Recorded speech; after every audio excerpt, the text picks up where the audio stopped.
For those of you who've been looking for Season 1 of Solarpunk Presents, but haven't been able to find it, here it is. Originally, it was published as part of Solarpunk Magazine's Solarpunk Futures podcast.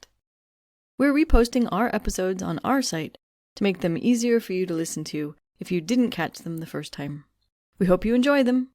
Also, don't forget to support us by spreading the word about Solarpunk Presents, writing us a review, or subscribing to our Patreon at patreon.com/solarpunkpresents.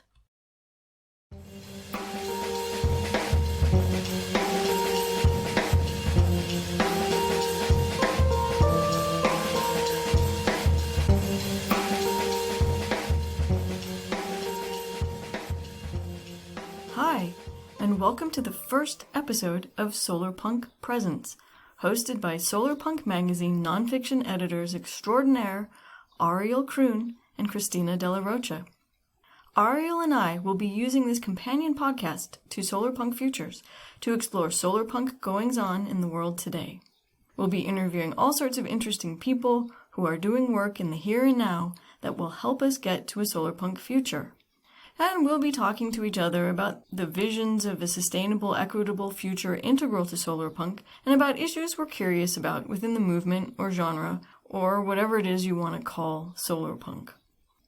We're kicking off the series with exactly one of these discussions, on the topic of what I like to call must solarpunk should. Because solarpunk is a thing, part genre, part lifestyle, part vision of the future, part movement, part philosophy, and part aesthetic, that is anti-authoritarian. But one of its core founding documents aimed for the creation of a manifesto. So we have a bit of a contradiction here. How can you have an anti-authoritarian movement comprised of people who feel the need to tell other people what to do? So here's the discussion Ariel and I had.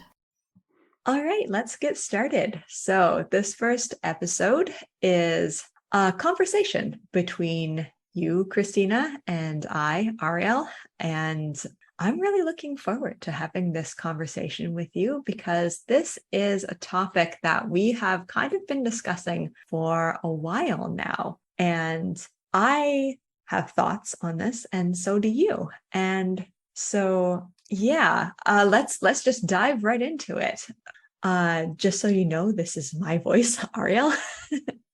And Christina. And this is my voice, Christina. Yay! Okay, so today's episode is going to be a little bit different because we're here together, well, virtually together, and we're going to discuss the question that's been at the back of both of our minds for a while, and that question is, must solarpunk should? And let's unpack that. So I think you wanted me to start by explaining what I mean by must solarpunk should. Yeah, please, if you could. So I see solarpunk as a colorful beast, covered in glittering facets of all shapes and sizes that it has picked up from all over the world, from all sorts of people and all sorts of cultures, and incorporated into itself as it evolves. That's so a beautiful, beautiful thing. Sorry, just wanted to interrupt. But that's solarpunk, right? So it seems to me that in addition to striving to imagine and bring about a more equitable, more just, more economically and ecologically sustainable future for humankind and the earth, several of the key features of solarpunk are receptiveness and an open mind. Also respect for other people and a willingness to listen to other points of view. So while, yes, some things are completely beyond the pale, solarpunk is not going to be having discussions over the potential merits of racism or sexism, for instance, but there are a lot of gray areas worth discussing because not everyone who believes in solarpunk agrees that these things are wrong. And for instance, really hot button topics like Web3, cryptocurrencies, NFTs, and nuclear power, none of which I am endorsing by saying this. Right. But it's weird to see discussions about these things getting loudly and aggressively shut down by a mob of self-appointed solarpunk police who seem to think there's only one answer allowed in the world of solarpunk, and it's the one they've chosen. But I have my own mind, and I'd like to hear both sides of some of these issues and make my own decision. Part 2 of my answer to what I mean by the question, must Solarpunk should, is that as one of the nonfiction editors at Solarpunk magazine, I've been surprised by the number of nonfiction submissions that have been theme and variation on Solarpunk should do this or Solarpunk must be that. Oh my gosh, me this too. Confuses me. I think it probably confuses you too, Ariel. Yes. Because, yeah, why would we want to rigidly define rules for a genre and movement whose strength is its fluidity and ability to evolve and provide us with an ever-progressing vision of a future we'd like to live in? Right. I mean, it's important to have opinions, but having an opinion isn't the same thing as laying down rules that people have to bend to belong in a movement that rejects both authority and forcing people to do things. So I guess by must Solarpunk should, I am asking how we keep Solarpunk true to its ideals without laying down steadfast rules that choke off avenues of exploration that may or may not be important to its evolution. I mean, you don't know until you've explored them. Speaking for myself, rather than having people lay down strict rules about specific things for Solarpunk, I'd much rather see people expending their mental energy fostering discussions about things they think would be good for Solarpunk to do. That, to me, is also the exciting part about science fiction in general and Solarpunk in particular. This possibility to explore the good, the bad, and the ugly of new technologies, discoveries, and social developments. Yes. This includes figuring out how we could bring the good ones about and what avenues and opportunities, good and bad, they would open up for people. Because people find shortcuts, hacks, loopholes, and ways to exploit things that result in all sorts of unintended consequences. This, in addition to fostering hope and giving us an attainable vision of a wonderful future, is one of Solarpunk's greatest potential gifts to the world, and a good part of the fun of reading and writing Solarpunk. But shutting down discussions that people are interested in having, and having rigid rules, is not how we go about doing this. Yeah, I totally agree. So I think that gives me and hopefully our listeners a better idea of where you're coming from with this idea of must Solarpunk should. So I want to say I'm right along with you, especially on the note of being a nonfiction editor and getting a lot of, I guess you would call them manifestos that say Solarpunk is. Yes, they say Solarpunk is this, and this thing. And it's like, well, but is it? You know, like that might be your experience of Solarpunk, and that's valid. But my experience of Solarpunk might be completely different. You know, Solarpunks come from all walks of life, from all around the world, and all have very different experiences. And so I think it's important to think about the fact that when you're saying Solarpunk should do this and Solarpunk should do that, are you taking into account the fact that maybe some people have just discovered Solarpunk and are like, what is Solarpunk about? And then like having an article that says Solarpunk is doing this, this, and this thing, but I think it should be doing this, this, and this thing can be rather confusing. I wonder what you think about that.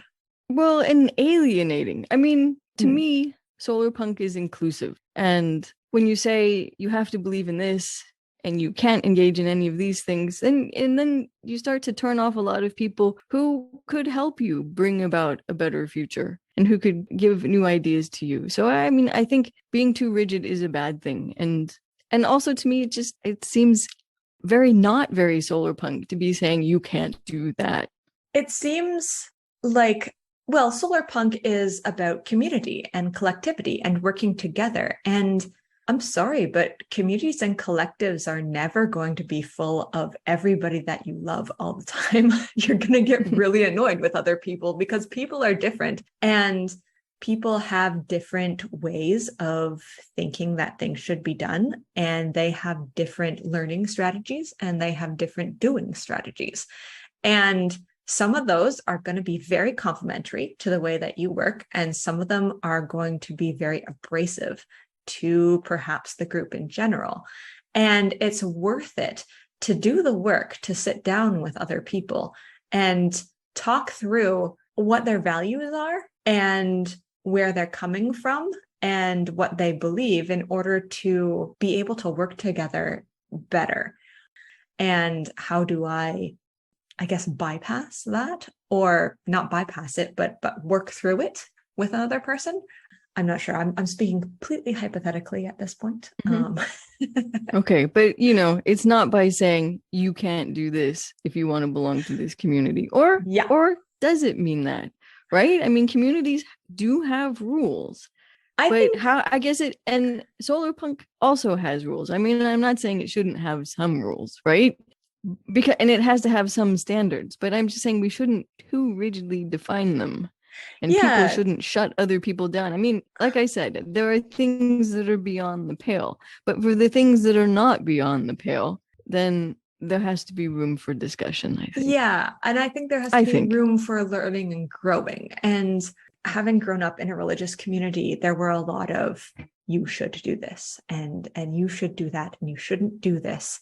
Some of those rules made sense to me as a child, and a lot of them didn't, because I didn't understand I still don't understand the logic behind them, but a lot of them I just didn't, it was never explained to me as to why we don't do a certain thing. And it's only now when I'm older that I realized, oh, there were rules behind that and precedents behind that it really would have benefited me to have had an adult or someone who knew more teach me, sit me down and say, look, this is the reason why we are so heavily emphasizing do not gossip, because we, have had these experiences and they have the possibility to go very, very badly. So I think this brings up an interesting point.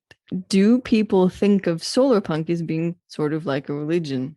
I know a lot of people who were punks in their teenage years kind of quietly viewed being punk as being part of a religion. And whether or not that makes sense is a whole other issue. And I don't have an answer to that. But well, is solarpunk sort of like a religion? I honestly think that some people do come to solarpunk kind of as a religion. It has its own aesthetic. It has its own narratives. It has an eschatology, which means an idea of the end times, and then I guess post the end times. I'm really glad you defined that. Yeah, I post-apocalyptic scholar here. I think a lot about the end times. Okay. And but it also has, like a political ideology attached to it. I used to be on the Solarpunk Reddit quite a bit, and seeing a lot of people coming to the Solarpunk Reddit and saying, do I have to subscribe to an anarchist ideology? Do I have to, do I have to follow the tenets of Marxism or socialism or something like that? And it seemed like people were sort of trading one belief system for another. Seems to be something that a lot of people tend to do. And I do think as human beings, we are hardwired for narrative, and we're hardwired for stories that make sense of the world and that give us a sense of meaning and a sense of purpose and value to not only to ourselves, but within a larger and broader community. And so I do think that solarpunk can operate like a religion to some people. And I don't want it to be a religion that tells you thou shalt not, or thou shalt. But here again, the shoulds came up again. Mm-hmm. Should I be an anarchist, be a Marxist, or whatever? Yeah. And why do people want that? I would hate it if I had to follow rules. So this really baffles me. I was teaching a class years and years ago. And it was just your basic English 102 class where I was teaching critical thinking, and I was going through a novel, I think it was Frankenstein. And I had the students doing group work where they had to critically think about why one character did something and discuss it with their partner or something. I can't really remember the specifics of the entire assignment. However, I do remember that at the beginning, one of the students in the front row turned to me and said, can't you just give me the answer? Can't you just tell me the answer? And people really like it when you just tell them the answer because it's a shortcut. it means that they can get on with doing what they want to be doing. So that signaled to me that this class was not exactly a priority for this student. But that lack of curiosity, that Yeah. lack of interest in exploring. Oh, yeah, it's I mean, terrible. and the student did, like it was sort of a half joking kind of thing, but it also, I think, spoke to me in that there are times in my life when I think like that too, where I say, oh, it's so hard to just figure this out for myself. I just want someone to come in and tell me what to do in this situation, because I don't have the knowledge necessary to think about what to do in this situation. And I mean, you mentioned Web3 and NFTs and blockchain, and I have done research into them. And I'm sorry, but I need a guide. I need someone who knows more than me to talk to me through these issues. Talking to you and giving you information is not the same thing as giving you the answer. That's very true. I guess I would not like it if perhaps someone came on to me and said, I'm an authority in blockchain and here is what you should think about it. Yeah. And right. I hope that I wasn't that kind of professor. I did try to model not the what do they call it? The sage on the stage. I tried not to be that person. I tried to be that guide on the side. So, the answers would come organically from the class, which sometimes didn't really work because the class was not super engaged with trying to figure things out. So sometimes I had to do the work for them, but that's fine. Reading literature is hard and it is a learned skill. And when I go back to books I read when I was in high school and I read them now, and they're so much more clear now. The things you miss because you don't have life experience or you haven't read enough and you don't catch all the allegories and stuff like that. Yeah, I don't know if that was the right word. Really no, allegories and metaphors. And I think what you said there is really important, experience. And say for people who come to Solarpunk and they don't have a lot of experience with it, perhaps they're new to the idea of Solarpunk, they're new to this literary genre, and it's super exciting. It's really awesome. I remember coming to this and being like, wow, I love this idea. And having and looking maybe not for teachers, but for mentors, not for authority figures, but for someone who has that level of experience to tell them, okay, so this is what I have learned about Solarpunk. And this is not necessarily that I am laying down the rules for you, but let me guide you through this ideology or through this issue that we're currently talking about in the Solarpunk community. And here are some pros and here are some cons. And here is where I stand. But let me be clear that this is just my personal opinion and that I am by no means trying to push my views upon you, because I think pushing your views on another person is the first step towards a weird authoritarian fascism that I'm not okay with. Well, yeah, and what wouldn't be Solarpunk? No, but I think it's important to realize that a lot of people really like having that authoritarian fascist sort of thing to guide them, especially when they're new to something. When you're new and you're confused and everything seems to be coming at you, it's helpful to have someone say, here are the very clear rules that you need to follow to get through this issue. And you don't need to think about anything else. You don't need to muddy the waters. You can just do this and then go back to dealing with whatever is happening in your own life apart from this ideology. And you don't have to expend so much mental energy on it. And I understand that. And it's really, it's really, really attractive to not have to do the work. That is just completely mysterious to me. That I would have a fit. I would really have a fit. That's my idea of hell. I long for that. And I realize that is very dangerous, but it gives me a certain understanding of maybe where some people are coming from when they are longing for that. I only have that knee-jerk anti-authoritarianism after I've sort of sat down and thought about it and said, hey, I don't really like the way that this is going. Or somebody else has said, hey, this is kind of fishy, don't you think? And then I will say, yes, it is. Okay, I'm looking at it as an outsider because I don't work this way.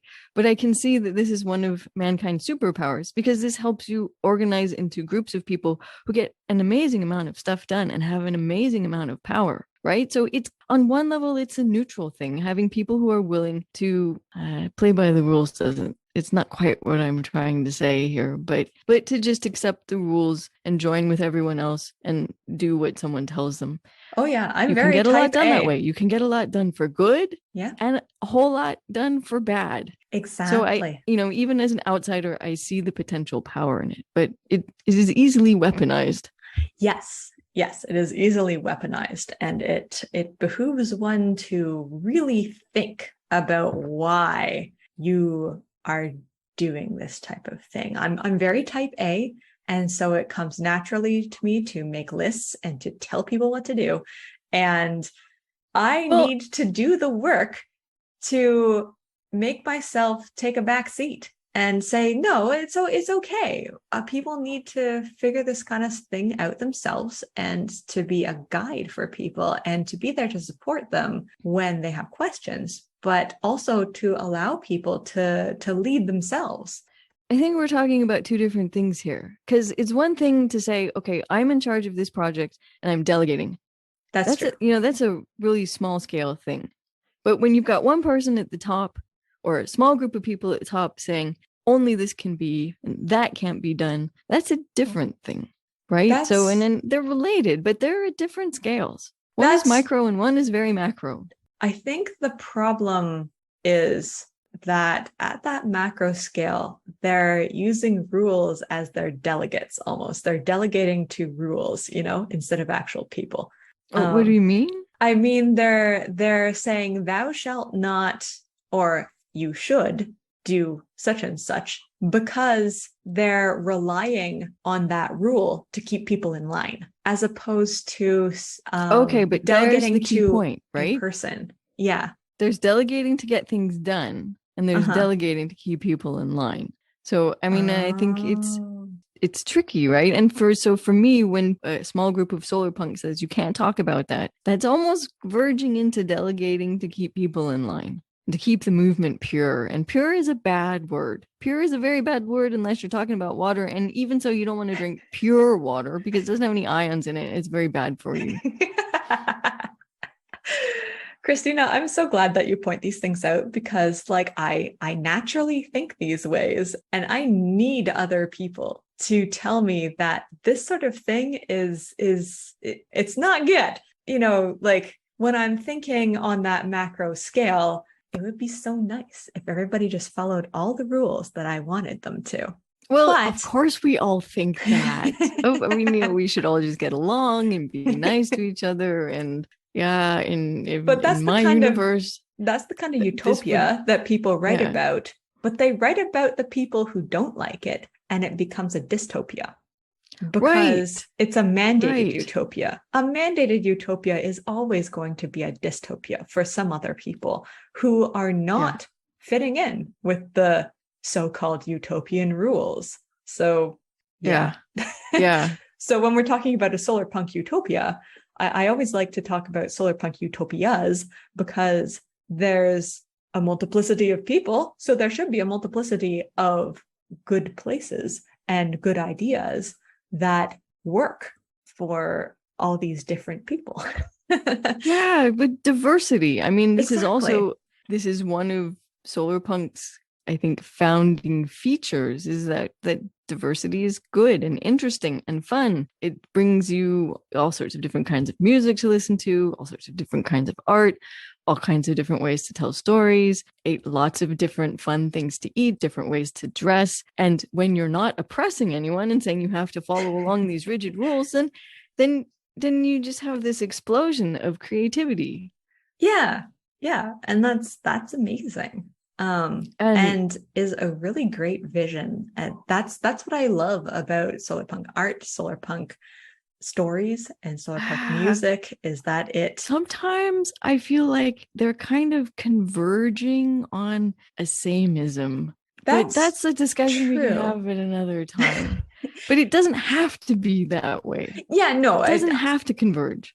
the thing is that I find a lot of solarpunk, well, a lot of the solarpunk shoulds tend to be trying to mandate happiness for people, or one Really? person's idea of happiness. Maybe this is more of a discussion about how the aesthetic of solarpunk tends towards a mandated happiness, or the affect of solarpunk stories tends towards a mandated happiness. I just am, perhaps it's because of my background in religion, but I am quite wary of an ideology that says if you are X, so if you are a solarpunk, then you are necessarily going to produce art and stories that are going to be positive in the end. And I do realize that that's kind of the definition of solarpunk, but Well, but I it think doesn't. it veers very close to toxic optimism for me. Yeah. So one thing I find sometimes a little bit missing in solar punk stories, and especially solar punk art, is there's no drama in it, or not much, or not enough. Like there could be a lot more. Who's writing solar punk thrillers? I'm thinking right now about well, a couple of things. First is the story by T.X. Watson called The Boston Hearth Project. And perhaps I'm sort of shilling my own work here, but I wrote an entire academic article about it, at sort of introducing the idea of solarpunk. And the Boston Hearth Project is actually more of a pre-utopia. It's talking about the hard work, in fact, the illegal and hard work that is necessary to be done in order for utopic conditions to take place on a very, very small scale. And so it talks about resistance to, well, basically infrastructure as resistance within the city of Boston, in a near future, 15 minutes into the future. I think it's actually set in 2023, and I analyzed this back in like 2018, 2017, I think. So it was quite near future fiction. And it deals with a collective that are weaponizing this building, this living building that's being built in order to house the elite in the city to conduct business meetings or something along those lines. Anyways, they hack it and do a guerrilla action and take it over for the purposes of housing Boston's homeless, especially through T.X. Watson mentions that the winters have been getting harsher due to climate change, and housing is becoming increasingly unaffordable and extremely, the social services are just not there, or if they are there, then they're struggling.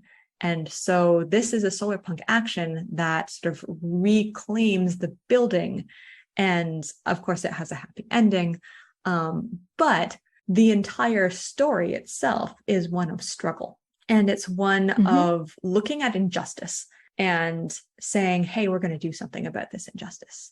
And I found that very, very inspiring, because it's not so much set within a utopia, but it's looking forward to utopic conditions. It's enacting utopia at a very small scale, but making a huge difference in the lives of people sort of right here and now, and not waiting for some utopia to just kind of magically arrive, which I find can sometimes be a problematic hallmark of some kind of eschatological thinking, of thinking that once the revolution, or once the apocalypse happens, then magically everything's going to be better, and not sort of thinking about, how is it going to be better? How are we in the present going to do the work that is necessary? So was that a really popular story? Did it make a big splash? Did people get inspired by it? It was published in one of the first couple of solarpunk anthologies, actually, whose name I have completely forgotten. I think it's, hang on, I'm just going to look it up. because I, of course, cited it in my Yeah. academic article. And Yeah, so I saw that there was a this. link for it in there because I remember clicking on it, and I'm pretty sure I've read this, but my mind is not exactly a steel trap. It's Okay. Sun Vault, Stories of Solarpunk and Eco-Speculation. So that was one of the more foundational, I think, solarpunk anthologies that have come out in the past while that have sort of really collected a bunch of stories that kind of, I wouldn't say, well, yeah, no, I will say define the genre, because solarpunk. Yeah, no, you have to. No, You have to solarpunk is so have a interesting. foundation. Yes. You have to have a foundation. Solarpunk grows, right? So this, I mean, I think this is the dilemma, is that how do you keep solarpunk true to solarpunk without telling people solarpunk has to do this and solarpunk has to do that? Like general things, I think that's fine. But having the specific rules about specific things, I think are bad. That's my idea, but maybe you have some other idea about how solarpunk stays true to its roots. I think solarpunk, as it evolves. I think as solarpunk evolves, the ethos stays the same. The ethics and values of solarpunk, valuing diversity, valuing community, valuing sharing, valuing caring, valuing everyone's right to self-determination, and valuing the lives of people who are traditionally marginalized, valuing creativity and all of that. However it's interpreted, because I think those are values that everyone can hold, but that come through differently depending on the context of where you are located and where you are rooted in the world. And how you express that is going to be culturally different. It's going to be different in whatever community that you're in. It's going to look different under the certain political systems that you're under at the time. But those values, I think, stay constant. And so I think part of the must solarpunk should is interpreting those values in a way that makes sense to people within a certain context of a country or political system or location where they are, and then extrapolating and saying, well, this works for me where I am, and thus it should be spread to everybody else, and everybody else should adhere to this specific way. And I don't think that's taking into account the fact that perhaps if you're dictating these mores and you live in Edmonton, Alberta, Canada, and you're not realizing that maybe someone who lives in Brazil is going to have a very different experience of politics, of culture, of history, of the diversity of people around them, and the ways in which they can set into motion those values of community and those values of the environment and living in harmony with the world around them and ecological sustainability. And also people living in those different places have very different needs, and they are going to have very different jobs. Yes. And they're going to have to do very different things in order to survive. Yes. And so it's maybe a good thing is, okay, maybe solarpunk shouldn't be so judgy. No, sorry. That was a joke. You're doing another must solarpunk should there. You're shoulding exactly. us, Christina. Yeah, bad me. I'll slap myself on the wrist here.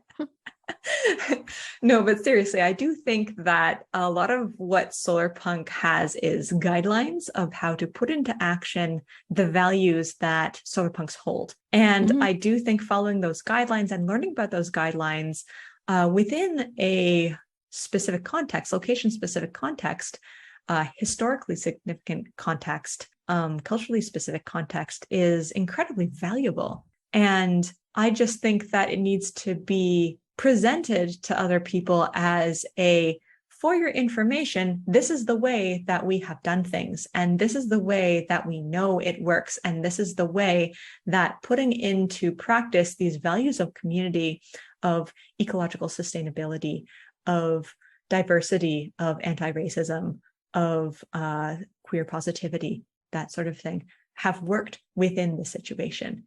And this is not me telling you, oh, now you should go out and live your life exactly as I dictate, but saying, here are some helpful tips to knowing how to navigate as a solar punk within your context right now, if that makes sense. Okay. So we need to communicate with each other, and that means both talking and listening and being patient and not jumping on people when they say something we think is a bit unless it's really but and well, again, the sometimes idea giving people and just sometimes giving people the benefit of the doubt, and also letting people make mistakes from time to time. yes. And I think that's not just good for solar punks. I think that's good for everyone. And it's something we're not really doing in this day and age. When I think of all the stupid things I've said, because I always say stupid things, I'm the queen of saying stupid things or saying things that sound very different from what I mean. And people shut doors in your face if you do stuff like that. And if sometimes I just think if people could just give me the benefit of the doubt or ask, excuse me, what did you mean by that? Yeah, I think that extending a measure of grace to people, figuring out who they are, and people are figuring out how to be in the world. The world isn't exactly a place that stays the same all the time, as we know all too well here in North America. But figuring out how to adapt constantly and learning constantly about how to be in the world and how to be in relation with other people. It's an ongoing process. The jumping on people and saying, well, if you're really solar punk, you should know that is, I think, not giving people the benefit of the doubt and not giving people the grace or the time to perhaps reach out and learn for themselves. Yes. About a certain issue. Exactly. We all have to grow. Yeah. And you can't grow when you've got strict bumpers on the other side of your bowling lane. When you're afraid to go outside of those bumpers, if you're afraid to say something when you're afraid to talk about something. Because you're afraid of offending someone, when you're afraid of other people jumping down your throat. I'm an advocate of safe spaces for learning, for saying stupid things, for saying things that maybe you shouldn't ever say to people outside of a learning situation. But it is important to be able to, I guess, articulate your thoughts in the moment and then have a compassionate and kind and graceful calling in. Pushback. We learn by having people say, that's over the line, that's unkind, that's hurtful to other people, exactly, or that doesn't make sense, right? Exactly. But that's how we learn. Exactly. And you're not advocating going out and saying horrible things to people who would be hurt by them. That's not what you're advocating here. No. But to bring this back to must solar punk should, sometimes I feel like when all of these mobbing events break out, there are people in there who are enjoying it. I can't shake that feeling. This is the part where I can't understand that. I don't understand why people would enjoy that. But some people do. Yeah, I'm with you. It makes me sick to my stomach to watch these things. And to be a participant I would be completely revolted and horrified and disgusted. But some people enjoy it. It's just the way humans are made. So I guess I didn't bring this up earlier, but this is one of the aspects of people who lay down dictates. This is one aspect of it that worries me, because this is also how you end up with tyranny, because people enjoy oppressing other people in small ways and in big ones. You see it even in families, right? And you see it among groups of friends, and it's at all levels of human society. And it will be something one has to always deal with in a utopia, because you can't just get rid of it. It's just how some people are built, and it's tricky. It is very tricky. That reminds me of N.K. Jemison's short story called The Ones Who Stay and Fight. And it's a short story that's written in as a direct follow-up to Ursula K. Le Guin's The Ones Who Walk Away from Omelas. In Omelas, just very briefly for our readers, if you're not familiar with it, it's a fantastic story. You should read it. But spoiler alert, it's basically about a perfect utopian society. And she spends the entire time describing how wonderful this society is. And it's very meta. It's great when you're wanting to teach world building or something like that. However, the condition for utopia of Amalas is magically tied to the oppression and destitution of this one single child who is kept basically locked in a broom closet and fed through a slot in the door. There's no human interaction, nothing like that. And the child is completely miserable, and the child has to be miserable. Otherwise, the utopia of Amalas will crumble. And Le Guin never that's really... fiendish. It is fiendish. It's such a gut punch. The ones who walk away are usually... That's a very selfish utopia. Yeah, and it was written in the 1970s, I think, as a thought experiment. And crucially, the ones who walk away, every single child in Amalas, when they reach a certain age, is brought to see this destitute child so that they know, because the precondition for utopia is that they have to know the price for which the utopia has come about and the cost of utopia. And the ones who walk away are the ones who cannot bear this price. And so they walk away. And Le Guin says she doesn't know where they go, but just that they don't want anything else to do with the society. And N.K. Jemison's The Ones Who Stay and Fight is, I just read it recently, and I'm not as familiar with it as I am with the original. However, it's sort of an augmentation of this, saying that, yes, there is a utopia, but it's an actively managed utopia. It's not one that exists because of some magical contract that relies on the oppression of a single person for it to exist, but instead relies on the management of the people who are as in charge as you can be in this utopia, which doesn't actually have a centralized government so much. And they're basically social workers who, whenever there is a conflict within this utopia, take the person aside and have that conversation of calling them in and saying, hey, here are some of the issues with what you've said or what you've done. That here are some of the choices in front of you. And I'm not going to spoil this one. Yeah. You're gonna have to read it yourself. Okay. No. But it directly contrasts itself with Amalas by saying that, you know, it is not like the lazy utopia of Amalas. It's the ones who walk away. In this story, they don't walk away. They become part of this social worker force, and they become part of the people who manage this utopia and who say, I cannot bear the preconditions for utopia that rely on an oppressed person, an oppressed class, an oppressed group of people to make it so that utopia exists. I'm going to try and work our way through this. And I find that much more realistic and much more solarpunk, honestly. Yes, it's an interesting idea. And I think this is also very relevant for the time we are living in now, especially if you live in America,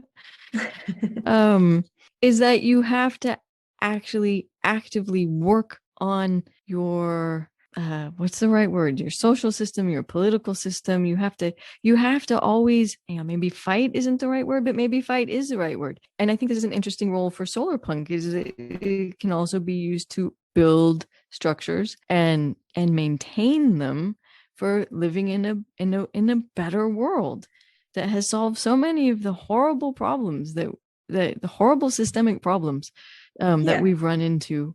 Or maybe not even run to, have always been there. And again, how do you do that without going, my solarpunk should? But I think you do this through listening to each other, by communicating, by getting people to work together. Yes. Yeah, I totally agree. Yeah. That sounds like a good note to end on. It's been very fun talking about this. We definitely could keep going for hours, but we won't. We won't. Yeah, we'll be kinder to our listeners, and maybe. So I guess we should say thank you for listening. Thank you for bearing with us. I hope you enjoyed it. I hope you have stuff to think about. I hope you have things that you went yes and things you went oh no. Otherwise we failed. And that's a wrap for our first ever episode. I hope that you found the discussion interesting, informative, and not too infuriating. leave us some comments on Twitter, or drop us an email. In closing, thank you for listening to Solarpunk Presents, a series embedded within the Solarpunk Futures podcast, written, hosted, and produced by Christina De La Rocha and Ariel Kroon. This podcast is a part of Solarpunk magazine, which is published by Android Press, which is located on Kalapuya Ilihi, the traditional indigenous homeland of the Kalapuya people. Today, descendants are citizens of the Confederated Tribes of Grand Ronde Community of Oregon and the Confederated Tribes of the Siletz Indians of Oregon. The opening and closing music for Solarpunk Presents is Water Cooler Gang by Monkey Warhol and is available for use under the Creative Commons Attribution 4.0 International License. So, thank you again for listening, and until the next episode, stay Solarpunk.